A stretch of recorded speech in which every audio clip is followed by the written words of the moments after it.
Esse é o Ancapso e nós vamos falar agora da CPMI da Vaza Toga, que está sendo capitaneada pelo Cleitinho lá na Câmara dos Deputados. Depois dos absurdos que aconteceram com o depoimento do Tagliaferro, o pessoal quer criar a CPMI da Vaza Toga. Eu acho pouco provável que isso resulte de alguma coisa aproveitável, mas em termos de propaganda, de informação e que talvez até no futuro possa ser usado no impeachment do Alexandre de Moraes, pode ser que seja interessante essa CPMI da Vaza Toga neste momento. Vamos entender essas coisas aqui, mas eu quero lembrar para vocês que precisa do Alcolumbre se mexer para fazer essa CPMI. Ele tem que convocar uma sessão do Congresso Nacional para ser votada a nova CPMI. Vamos entender essa história aqui. Essa notícia foi sugerida por esse gordão de sunga tochada, Xandão Potter e o Enigma da Toga e várias outras pessoas. Obrigado aí ao pessoal que sugeriu notícias lá no nosso site, no visãolibertaria.com, e obrigado a você que está assistindo o nosso vídeo. Se você gosta do nosso conteúdo, por favor, deixe o seu like e se inscreva aqui no canal, né? Pois bem, depois daquele depoimento bombástico do Tagliaferro lá na comissão lá do Senado, né? Que foi no primeiro dia do julgamento do Bolsonaro, acusando Alexandre de Moraes de falsificação de documentos, de uso de documento falsificado. Quem teria feito a adulteração teria sido o próprio Tagliaferro a mando do Alexandre de Moraes, né? Então, evidentemente, uma coisa muito grave. No mínimo, falsidade ideológica, mas pode ter uma série de outros crimes nisso daí, né? Isso gerou uma comoção muito grande, muita gente falou sobre isso, é preciso reconhecer, inclusive a mídia tradicional socialista que estava evitando falar da Vaza Toga 3, não falava nada, teve um monte de novidade da Vaza Toga 3, eu fiz vários vídeos sobre isso aqui, mas essa novidade do documento falsificado realmente é uma coisa que pegou, porque como mostra aqui essa matéria aqui do Estadão, né, tem a prova, não é ele falando, não é ele dizendo uma coisa, né, tem a prova, a evidência aqui, de que está o documento aqui assinado por ele, coisa e tal, assinado pelo Tagliaferro, período em computação e coisa e tal, e que se você pegar aqui a data da criação do metadado do documento aqui é dia 28 de agosto de 2022, e aqui a data é 22 de agosto de 2022. Desculpa, aqui é 28 de agosto. O documento foi criado no dia 28 de agosto, mas supostamente a data dele é 22 de agosto. Não tem como você criar um documento no dia 28 de agosto e botar uma data do dia 22. Você está falsificando. A informação, no mínimo, essa informação aqui está falsificada, né? Além, evidentemente, dos outros absurdos, que é o fato de que toda a perseguição foi feita com base em mensagens obtidas de formas indevidas e coisa e tal, não teve devido processo legal, né? Tá aqui, ó, também teve outro documento chamado Mapas Mentais aqui, criado no dia 29 de agosto, em que ele fazia a ligação lá das pessoas, do Luciano Hang, com o Alan dos Santos aqui, acho que é, né? Um monte de gente aqui nesse mapa mental dele. Aqui é o Alan dos Santos, coitado, Gabinete do Ódio, Alan dos Santos, eu não sei o que é lá, caramba, bicho, que doença isso daqui, PayPal, Terça Livre, enfim, eles tentou fazer essa união toda aqui, é uma lambança isso daqui, tudo isso daqui já é um absurdo por si só. Mas a questão da falsificação é uma questão que chama atenção porque está comprovado. Não tem, o Alexandre de Moraes ontem respondeu a esse caso dizendo que não, que todos os procedimentos foram regulares e não teve nada. Não, isso não é responder, pô. Me explica isso daqui, como é que está aqui, ó. A data do documento 22 de agosto e as propriedades do documento, né, o metadado do documento mostrando a data de criação do dia 28 de agosto. Não tem lógica nenhuma, né? Então, é uma acusação bastante séria do Tagliaferro, e daí o pessoal está pedindo uma CPMI da Vaza Toga, né? Veja, aqui ó, Cleitinho pede CPMI da Vaza Toga, ataca o STF em julgamento de Bolsonaro. Cleitinho é um deputado lá de Minas e muito atuante também em favor do Bolsonaro e coisa e tal, e ele pediu essa CPMI para fazer esse tipo de, para estudar essas coisas, né? Veja, a Damares Alves queria a interrupção do julgamento do Bolsonaro imediatamente. O Cleitinho quer uma CPMI para levantar mais coisa e pedir o impeachment do Alexandre de Moraes. Eu acho que tudo isso é bastante justo, tá? É bastante justo mesmo. Eu só não sei se vai conseguir acontecer, tá? O número de pessoas que já assinaram, já tem 18 senadores que assinaram, precisa de 27 senadores, e tem 120 deputados que já assinaram, precisa de 171 assinaturas de deputados, né? Vai conseguir essas assinaturas? É provável que sim, tá? Embora tenha muito senador e muito deputado com medo do STF, eu acredito que há uma chance grande de conseguirem essas assinaturas para abrir a CPMI da Vaza Toga. Mas tem um problema ainda, porque abrir a CPMI ainda depende do presidente do Senado, porque lembra, a CPMI é um órgão que é conjunto do Senado e da Câmara, né? E daí o presidente do Senado precisa abrir essa CPMI. O Alcolumbre vai fazer isso? Não sei, né? Vamos ver se vai acontecer esse tipo de coisa. Tomara que sim, seria uma coisa ótima. Mas outra coisa que é importante aqui é que a CPMI em si, ela não vai dar resultado nenhum. O pessoal costuma falar assim, a CPMI terminou em circo, não deu em nada e coisa e tal. Gente, isso é toda a CPMI, tá? A CPMI embora seja um instrumento de investigação, os senadores e deputados não são investigadores particulares, não são investigadores profissionais, né?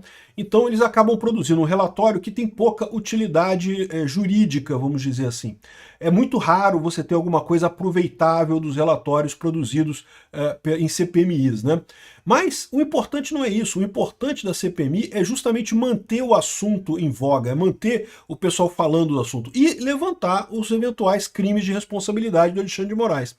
Lembra, existe uma dificuldade enorme nessa história, que é o fato de que no Brasil, por jurisprudência, por costume, não existe crime de hermenêutica. Você não pode culpar um juiz pela decisão que ele tomou, por mais que tenha sido uma decisão absurda, por mais que tenha sido uma decisão sem nenhum sentido, né? Mas por isso o juiz não pode ser condenado, é chamado crime de hermenêutica, porque senão você estaria criando uma nova jurisdição em cima da justiça atual, né? Uma decisão de que se o juiz decidiu correto ou incorretamente, né? Agora, você pode criticar atos administrativos e outras coisas do juiz. E lembra, o Alexandre de Moraes, ele foi o presidente do TSE. Como presidente do TSE, evidentemente ele é responsável pela parte jurídica, por definir os cargos, por votar, esse é o papel dele como juiz, mas ele também tem o papel de administrar o TSE, né? O presidente do TSE administra o TSE, faz compras, autoriza a licitação, tem um monte de coisa que o presidente do TSE é obrigado a fazer. E o Alexandre de Moraes pode ter cometido algum crime nesse aspecto. Aí não é crime de hermenêutica, é um crime que pode, de fato, ser usado como base para um crime de responsabilidade, né? Esse caso desse documento aqui é um caso que é questionável, porque isso daqui é crime comum, né? Isso é falsificação, né? Falsidade ideológica. Em tese não é crime de hermenêutica isso daqui. É crime de falsificação mesmo, é crime comum. Em tese, os outros ministros do STF poderiam dar voz de prisão no Alexandre de Moraes e já prender ele já, tá? Aquilo que a Damares Alves pediu de interromper o julgamento, acabar imediatamente, em tese é possível. Qualquer outro ministro do STF poderia ordenar a prisão do Alexandre de Moraes. É crime comum. Juiz cometendo crime comum. Falsidade ideológica nesse caso, né? Pelo menos falsidade ideológica. Tem outros crimes que podem ser incluídos aqui também, né? Mas, falando de forma sincera, é pouco provável que isso aconteça. Então, você levantar essas informações, levantar mais dados no TSE que mostrem se o Alexandre de Moraes cometeu esse absurdo nesse processo, que era um processo tão sensível, é bem razoável supor que ele cometeu mais um monte de absurdos e um monte de outras decisões que ele tomou no TSE. E você argumentando, você investigando esse monte de coisa, você pode chegar a coisas bastante cabeludas, né? Além disso, lembra que, além do Eduardo Tagliaferro, teve outro servidor do TSE também que acabou sendo meio que expulso do TSE quando ele reclamou da questão das propagandas na rádio no Nordeste, coisa e tal. Podia chamar esse pessoal para conversar também na CPMI, para pegar informações desse povo. De novo, não é algo que se refira à decisão judicial do Alexandre de Moraes, mas se refere à decisão administrativa, a responsabilidade é dele também. Ele também era o presidente do TSE para atos administrativos, né? Então, me parece que pode ser uma boa coisa essa CPMI. Só não sei se ela vai passar. A CPMI, não espere que ela vai ter muito impacto no final das contas. Existe o risco do STF dizer que ela não pode passar por ser uma CPMI. Por quê? Teria que ser uma CPI do Senado. De acordo com a Constituição, o órgão responsável por fazer o controle do STF é o Senado. Então, uma CPI do Senado teria digamos, uma validade técnica melhor do que uma CPMI. CPMI é Comissão Parlamentar Mista de Inquérito, né? É uma comissão que também envolve deputados e senadores. É o que eles estão querendo criar. Por que eles querem criar uma CPMI? Porque é lógico, os deputados querem brincar também de ficar puxando coisa do Alexandre de Moraes, eles sabem que isso vai dar muita popularidade ano que vem nas eleições, então os deputados querem participar disso também. Mas em tese, se você tiver os 25 votos, os 27 votos dos senadores, o melhor caminho seria justamente você abrir uma CPI no Senado, porque isso seria mais difícil de derrubar, né? Porque o STF pode dar uma ordem proibindo essa CPMI, isso pode acontecer. Né? O pessoal está tomando cuidado aqui de falar especificamente que é para avaliar a questão de documentos administrativos, não jurisdicionais, atos administrativos do Alexandre de Moraes. Tem que tomar muito cuidado com isso, porque, de novo, não pode falar que é ato jurisdicional, decisão não pode ser avaliada, porque seria crime de hermenêutica, né? O senador Cleitinho, do Republicanos de Minas Gerais, defendeu em pronunciamento no plenário a criação de uma comissão parlamentar mista de inquérito, vaza-toga, com o objetivo de investigar os atos administrativos e de gestão no STF e no TSE entre os anos de 2018 e 2025. Então, ou seja, está bem delimitada a questão do tipo de ato que vai ser verificado. Ainda assim, eu acho que existe o risco do STF derrubar isso daí por ser mista.